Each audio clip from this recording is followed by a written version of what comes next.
Planet You know, shirt. you're the reason why I did these shirts. Really?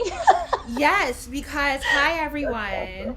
As people No. come in, I'm gonna explain. So, for the holiday, well, not for the end of the year because I don't celebrate holidays, but I gifted the cohort and the staff, the people that have helped, make this book club a possibility. I gifted them shirts from the shop that we already have, the Black Women Are Valuable shirts, and then I did like as a joke. So like it's Ida B. Wells, and it says one had better die fighting against injustice. Very like Memphis, very 3 6 Mafia, very like hood fabulous. So I did Ida B. Wells, Audre Lorde, and Toni Morrison because I was like, oh, I want to add like something that's a little bit more personal. I don't want them to feel like, oh, I'm just sending them shirts as branding, like using y'all as free marketing or whatever. And I remember that CJ, when you did the live discussion. It was a discussion, or maybe it wasn't a live, Voices but you from the did a South. video on and you were talking about like you studied 19th century literature with the focus on Ida B. Wells, and you were like, she a little gangster. Like you made a sly comment about Ida B. Wells and how they're like cocky in the literature, like like what a Twitter war is today. Essentially, would be in their tags. We more Dawsis, I be listening, I be watching and taking in the knowledge that you provide. Yes. And so I was like, it would be hilarious if I sent CJ a hood Ida B. Wells shirt because she made a comment about, or they made a comment about, you know, Ida's gangster. So I'm like, It made me laugh so hard. and then I was like, okay, well, CJ is Ida B. Wells. Everyone, I don't know if everyone was gonna get the context of Ida, so that's when I did Toni and Audre Lorde. Yeah, that's awesome. So thank you It, for the inspiration because it landed it very well. I was was a little nervous, like, it was a plus. No, so it's funny when you just started to say like, oh, like you this something you said inspired me. I thought you were talking about my Twitter header, which I don't really publicize my Twitter when I do stuff here because I just one I don't really use it anymore, and two's me acting a fool. And so my Twitter header was like a ridiculous quote that I attributed to Ida B. Wells. I think it was like the line Beyonce says from Top Off, like "I'm the only lady here, still the realest nigga in the room," and I just said Ida B. Wells. So I thought that is very much in the vein and brand of me. So I appreciate it. You know. yes, you definitely put us on. I really appreciated your discussion. When we were working through another dense text, Voice of the South, Oh Voice from yeah, the South. That yeah, little book definitely beat our asses.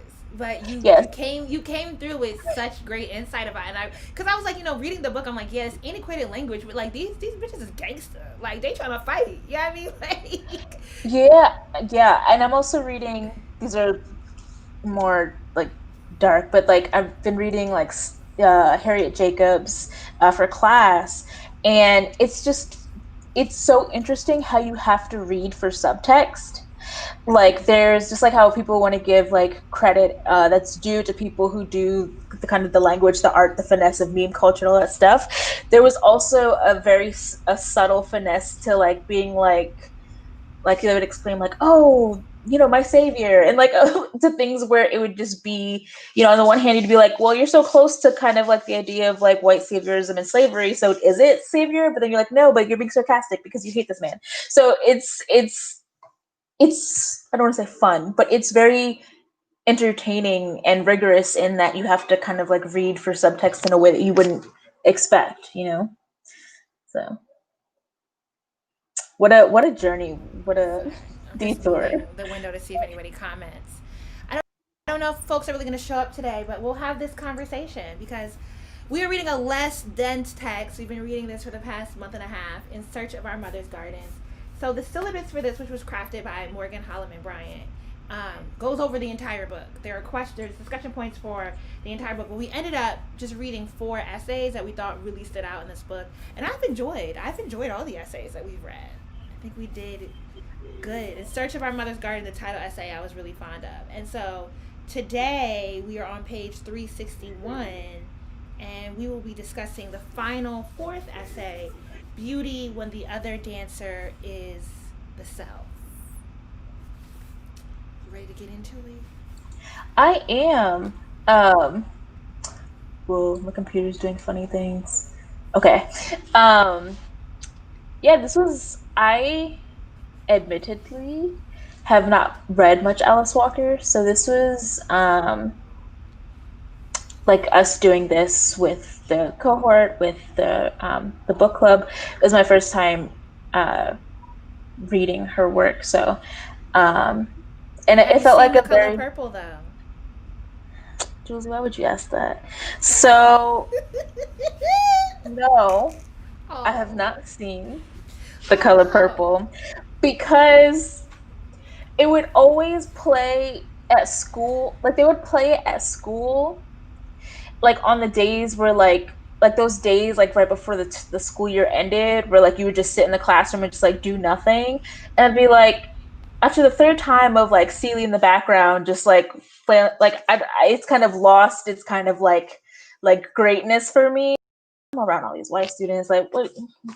So I never like retained like, oh yeah, this I should watch this. Like I feel guilty, and you've outed my public shame that I've never fully watched the Color Purple. But Oh. I'll blame my parents for that one. Oh no. Let's I'm just so, blame them. I did too. I was like, wasn't it like rated R? Maybe it was a PG-13 movie, but I also saw it in summer camp in middle maybe going into 6th grade. I went to an all black summer camp and they show and then the next day a little boy called me a bitch and I slapped him in the face because I had seen Celie do it in The Color Purple. And I was like, oh, that's right. So that was positive. That It was. had a huge influence. And so then a book that we read but we didn't finish the discussions for was Temple of My Familiar because I selected it for November thinking it would be like a it is a very ethereal read, but it's like it's a thick, dense book. And Alice Walker and Toni Morrison and Toni K. Bombera all kind of have a similar. They have very distinct writing styles, but they all come from the era of like allegories Hmm. and heavy. Yeah, like heavy. Well, I want to say heavy allegories again, but like sort of this the way in which they tell a story, like you get to like the critical point is very matter of fact, but all the description and leading up is kind of you have to read between the lines to really understand what they're saying. And Yeah. Temple of My Familiar is thick. It's on Toni Morrison writes real that small, you know, Yeah. get through it quickly. And so, but the Temple of My Familiar, it just took a while to pick up. And so then the election stuff and just the hecticness of November in the Trump administration and all that Oh kind yes. of let it flow to the winds. But some folks have mentioned that they have finished reading it and they really enjoyed it. And it is That's one of my good. favorite books. This would have been if I had completed it, it would have been my fourth time reading it. So, Hmm. yes. That's good. I enjoyed this essay because I, for some reason, didn't really realize that Alice Walker was blind in the right eye. It's I'm not gonna tell on my advisor who I told him I was like doing this before, and he was like, I used to always say like I just thought she had just such beautiful eyes. He's like, and then he read the essay and he was like, well, a glass eye can still be beautiful, and I was like, yes, sir, yes, it can. Yeah, but then, like but like I had yeah, never realized that Alice Walker has a glass eye because of an yeah. accident that happened when she was a child. And I expected it to be something of like, oh, and then she got it like fixed like early on, but no, she was socialized up until adulthood with the scar, like not being able to see in that eye. um and it was only like an adjustment after she'd already become like like Yeah. it's almost like you've got through the worst of it, because grade school age is the worst of it. If you Yeah. ask me. And um yeah. I thought it was great because in the essay, this is most of the essays in this book are very personal to like her experience growing up in Georgia, being one of eight, yeah, one of A eight lot of them kids. kids, 50 children. Why my laptop randomly always like ticks off Siri? But being one of eight children and how she previewed her mother, the community, she talks in previous essays about not wanting to romanticize, her growing up in the Jim Crow era South. but Mm. that she was still very grateful for the culture and community that was imparted to her. And this essay in particular talks about how she understood the value and currency of beauty, and particularly having that taken away from her because she lost an eye, Mm. and losing that currency and then having to reshape her value of herself on something other than, her physical beauty. Yeah. So in the syllabus, it says this is an essay about Walker's blind right eye, which was the result of a childhood accident when one of her brothers shot her with a BB gun. She uses this space to write about how she came to terms with her partial blindness, which as a child and eventually a young woman made her feel freakish and self conscious. In the immediate aftermath of the accident, she withdrew and began to perform poorly in school, while even her family now repeatedly insisted that she did not change. A surgery that got rid of the white glob in her afflicted eye helped her to restore her confidence, and she went on to become an academically and socially successful high school student, earning the title of both valedictorian and homecoming queen. So in the syllabus it asks, if you're able, assess the relationship between self-identified black feminist women as authors and beauty politics. That's such a broad question. Mm.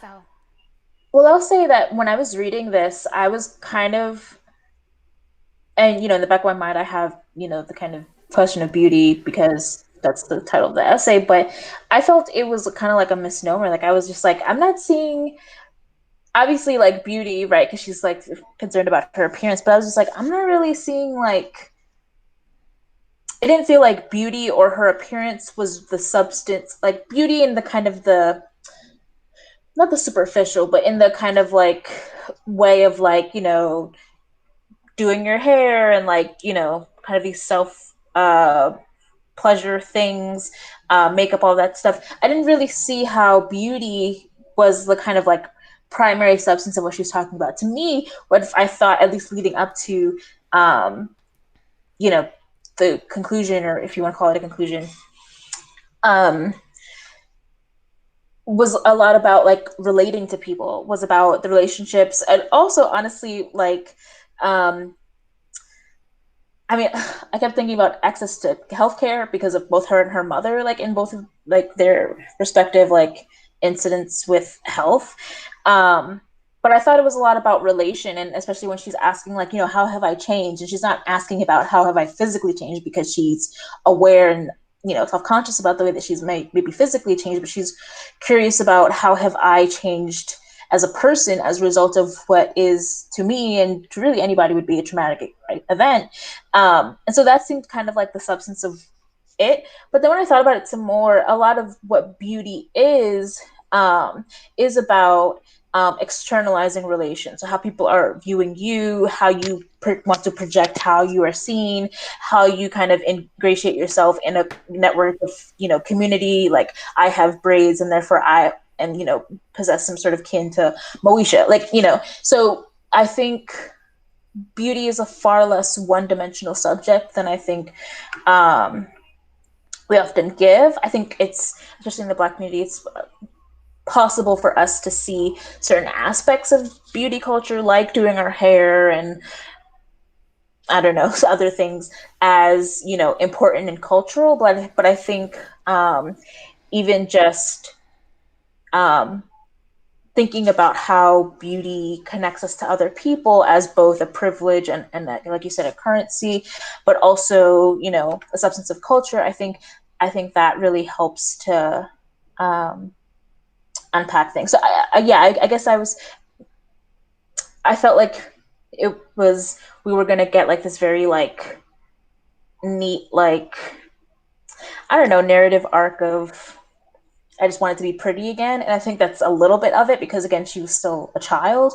But I think it's also, I really got the sense of it was about community and people. So, no, I agree. Like it was more than just about beauty as a one-dimensional topic, right? It when she was talking about, and she did make emphasis, as it's pulled out in the syllabus on page 366, about her family saying she didn't change, and her in her mind, both. Think about. I think the first commentary that I thought about was like how we think things are so horrible, like when we, we have like a pimple or something, and we think that's the first thing people see with us. And Mm. not only did she lose her eye, but then she had a glob inside her eye or something, right? So like her eye, like the, don't get me to talking about anatomy because it's not a class I ever took, right? The iris, the whites, what's it Right. called? So I thought it meant that she couldn't, like there was like a blob obstructing her view, but is it like, or maybe it was a scar? I mean, you're probably right because it was a BB gun bullet. So maybe it was like something coming out of her eye. I don't know. It I, changed the I, appearance of her eye, right? And that made I her, okay. whatever it was, it was Yeah, whatever it significant is. enough that it changed the appearance of her eye. And she remembers it as the critical point in which she went from being a great student to always being picked to, being able to be her father's favorite to then not being the picked child, not being a good student, and having all these insecurities. And her family was like, it wasn't that big of a deal, girl. You was just who you was. Oop, did you freeze? I think Chloe froze on us. Oh, I hope that's not my Wi-Fi. Um,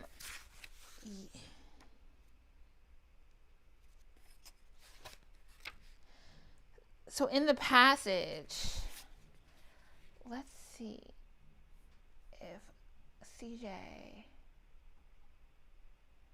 just disappeared. Oh, it might just be me talking. Let's see if CJ joins again. We'll send them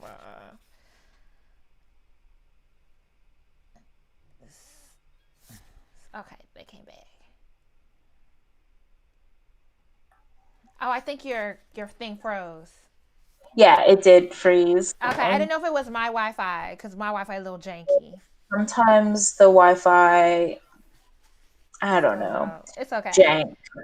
It wasn't a bad Um, freeze frame on your face, but it was just kind of like, are they talking or what's happening? I was stuck in reverie. No, I was going to say something, but I completely forgot Oh, in which my one? freezing. But what were you talking about? I was going to read a passage, right? Because in there she says,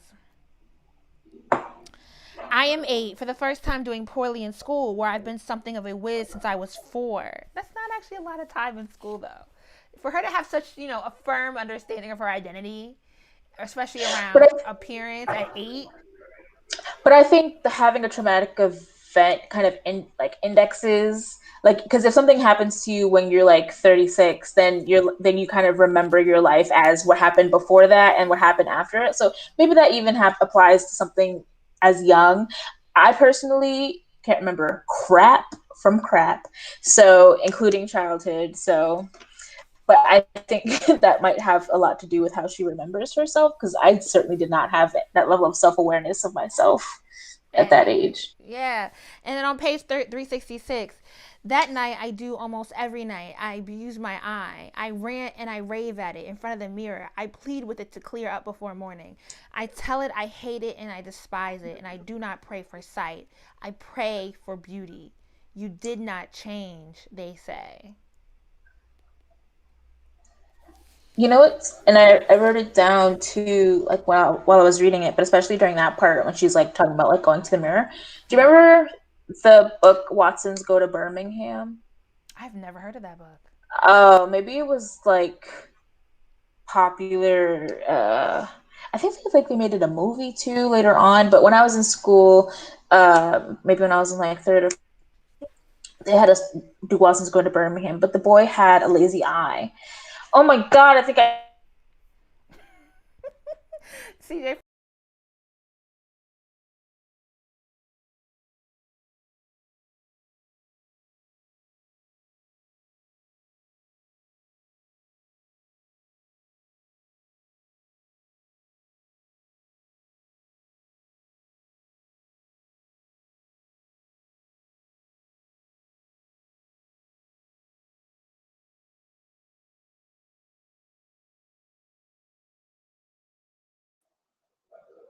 trash.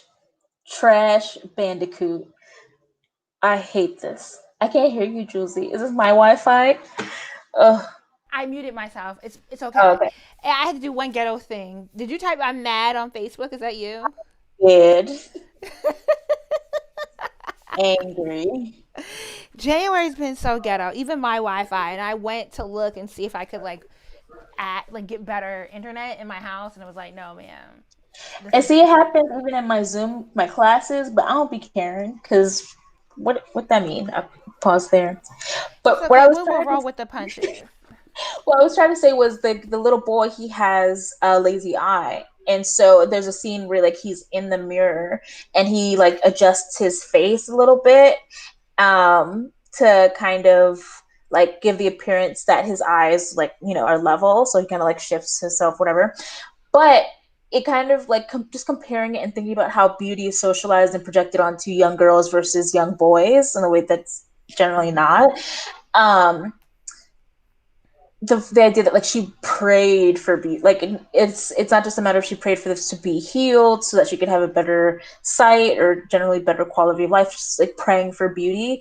And I just compare that to he wants to have his eye change, but there's a way that he can also reconcile that, like his he'll still be fine. I mean, the book is also about contending racism, so like quote unquote, he can have bigger fish to fry, but it's just like, that's not the way that young black girls are being socialized to think about, especially thinking about like in the South and or thinking about You like know, I just finished reading a book, Black Sun, by Rebecca Roundhorse, I want to say. It's an indigenous author.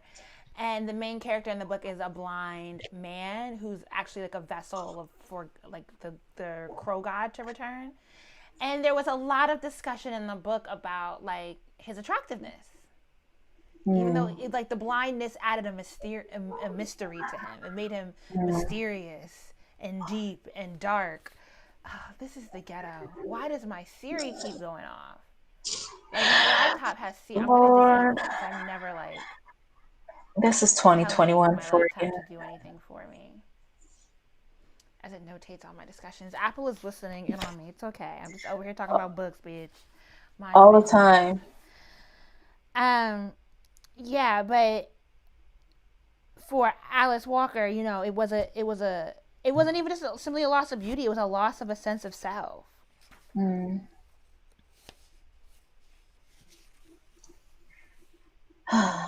Yeah, I was also really struck about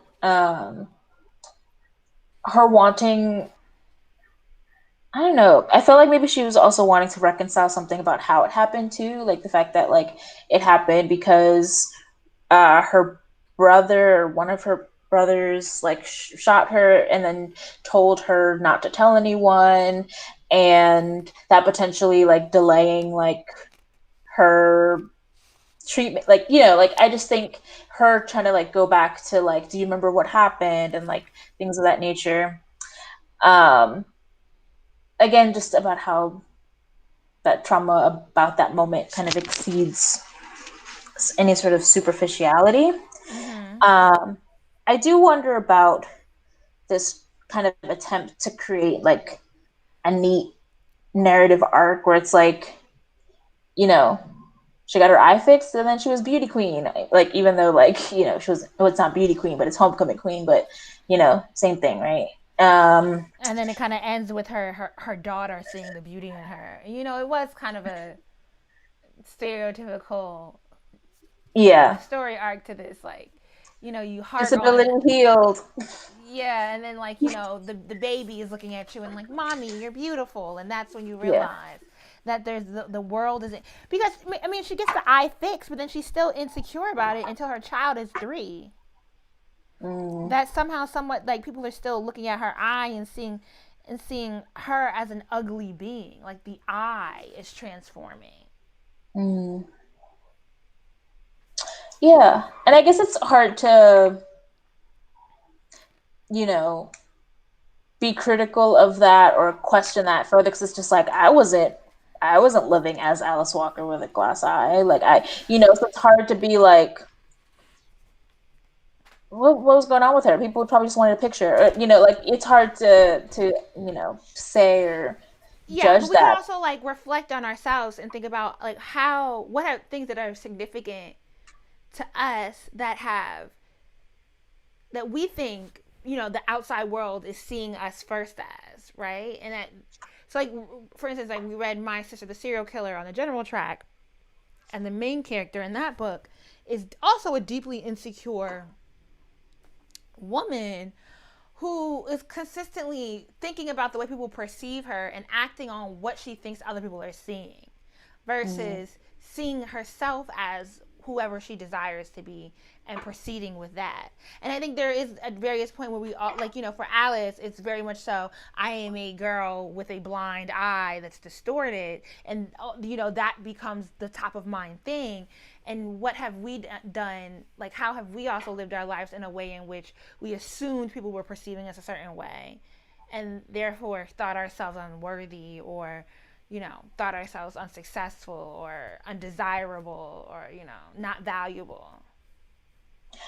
I mean, yeah, we could definitely do that. And like, I don't know, I immediately thought about like, so gnats are negative automatic thoughts, and they're like, that's just a term used in cognitive behavioral um therapy or psychology, what have you. But I feel like sometimes it's not even like, like this essay coming in the form of like a or deeper meditation on what beauty has meant or means to her, but it appears as just kind of automatic thoughts and automatic kind of where beauty either as a weapon or something that deeply determines how we operate or what we do or what we want is this kind of, it's not visceral, but it's so deeply ingrained that it's instinctive.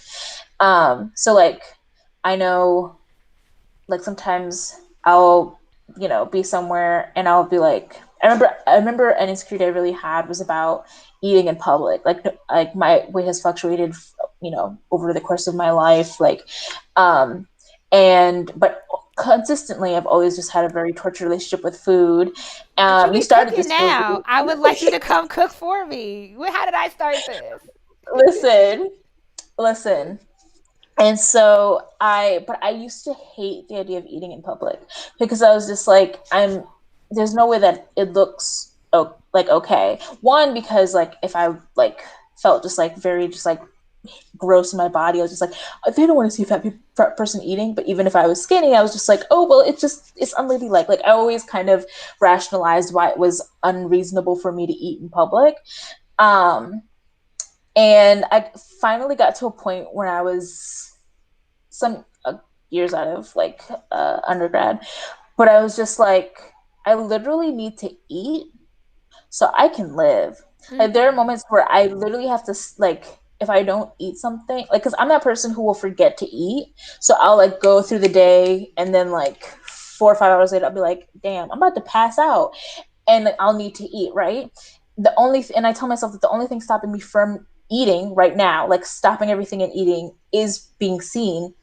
Fuck that, I'm going to eat, right? Like those are, and I think having those little moments, they kind of accumulate, they kind of add up, right? To where it's just like, it's not just about that particular um iteration of you deserve to eat because you're hungry, but just like you deserve to do what you do, appearances be damned, other people be damned. And so You I deserve think as, joy. Yeah. yeah. So I think even as like we can be like, oh, this like neat ass arc that Alice has offered us with, my daughter looking at me. I think it does kind of accumulate in those kind of minor touches of like, oh, I recognize that I am deserving of this because of, the way that things have just lined up in this particular instance. So No, I agree. Like the things we deny ourselves from because we are worried about the perceptions of others. And yeah. someone on YouTube commented, Geneva says, we tend to magnify our insecurities to the point it becomes what we think. And Yeah. we think for others, and people don't even see, like, people aren't really paying that much attention. You are not as much of a main character as you think you are. Yeah. And it's like, if I'm gonna be the Humble main yourself. character, why don't I get to be the like the lavish main character? You know what I mean? The luxurious like why do we often see ourselves as a main character, but we're not, or we don't maybe see ourselves as a main character. We see ourselves as a secondary character who's like the ugly stepsister. And it's like why do we see ourselves like that way? It's definitely made me think about what insecurities have I led with, and why would I allow those insecurities to then inform my ability to do other things and my ability to be great or be successful or to pursue certain career paths. Mhm. Hmm. Yeah. And sometimes it's hard to. I was just reading an article, a news article, not a journal article. It was that person who was a friend to Jessica Krug reacting to. Do you remember that whole situation? Mm-hmm. But anyways, like they were talking about at some point, like trauma doesn't um get to function as an excuse, and he explained that a lot more deeply, like about the nuances of that. I'm giving a very like flat quote, but to say that I think sometimes it's hard to distinguish our insecurities from trauma. Like, I think sometimes trauma isn't the insecurities, they're like deeply connected, but I think insecurities kind of imply a very like superficial, like, if you knew better, you wouldn't, do that, versus a trauma, like, you literally Mm-hmm. generally just can't.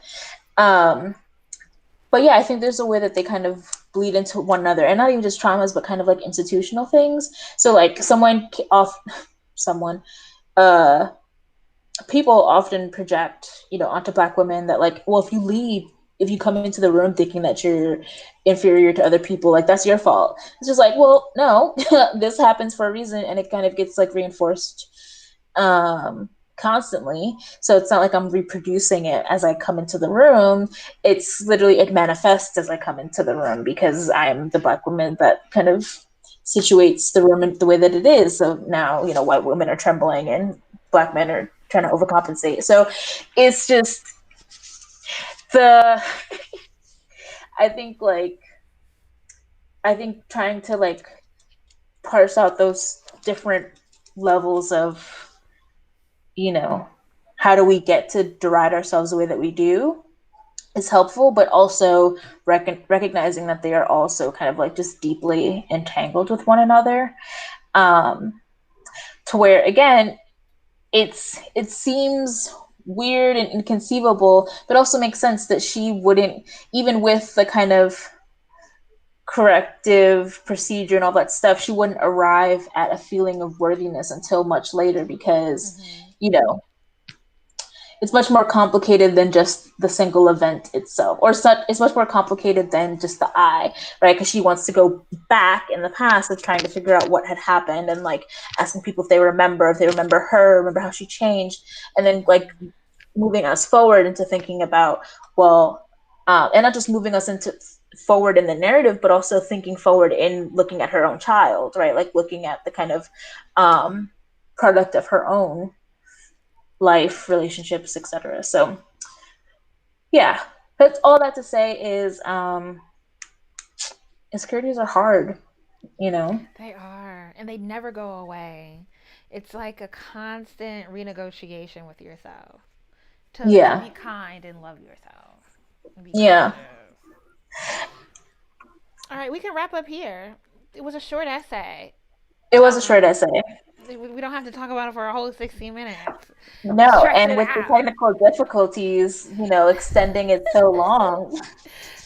CJ is welcome anytime to come to Charlotte and make me a meal because you be We cooking on go. Instagram. Sometimes I got my salad right here ready for when we finish. Oh, it looks good. What is in I the got my salad? I had goat cheese, candied walnuts that I made, and then I made a berry vinaigrette that I'm gonna put on Oh, you top. fancy? Cause oh, Just a you little, fancy, just a fancy. little. It's either this or Popeyes, so I gotta cook something, have it I think that's a ready. big. It's like I ate out for lunch. Like there's a big like my not eating out is not like I might boil some soup and eat some dumplings. Like I'm not making candied That sound walnuts and a good. vinaigrette. That sound You good. know, my not eating out is not like let me go cook a fine meal. It's like what can I reheat real quick? You know, like I don't know. you gotta What be you out here gonna doing do? it. All right, have a good rest of your MLK day. Thank you to Oh everyone who yes. joined. I hope y'all enjoyed this read. If you're watching this on a replay, I hope you guys really make time to at least read the four essays we selected from this book. I know it might seem dense or antiquated, but it's like really easy essays, and they really push forth a lot more thought. All right, we'll be out. Bye.